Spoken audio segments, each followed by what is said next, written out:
നേരത്തെ ഇറങ്ങുന്നുള്ള ചേട്ടൻ്റെ വെപ്രാളം കണ്ടപ്പോഴേ എനിക്ക് തോന്നി ഇവിടെ ചെന്നേ അവസാനിക്കത്തുള്ളത്. അമ്പലം തുറക്കമുള്ള തിരുമേനി പോലും ഞങ്ങൾ അമ്പലത്തിൽ എത്തിയപ്പോൾ എത്തിയിട്ടുണ്ടായിരുന്നില്ല. 4:50 ആയപ്പോഴത്തേക്കിനും നമ്മൾ അമ്പലത്തിൽ എത്തിയിട്ടുണ്ടായിരുന്നു. ഇവിടാണ് കേട്ടോ ഇപ്പം പ്രീ വെഡിങ് ഫോട്ടോഷൂട്ടൊക്കെ നടക്കുന്നത്.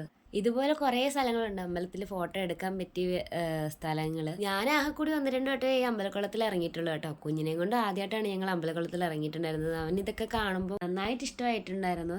അമ്പലക്കുളത്തിൽ ചെറുതും വലുതായിട്ടുള്ള കുറേ മീനുകളുണ്ടായിരുന്നു കേട്ടോ. നമ്മൾ വെട്ടിക്കൽ അമ്പലത്തിൽ നിന്ന് പെട്ടെന്ന് തൊഴുതിറങ്ങി ഇനി വേണം നമുക്ക് കൊട്ടാരക്കര അമ്പലങ്ങളിലൊക്കെ കയറാൻ വേണ്ടിയിട്ട്.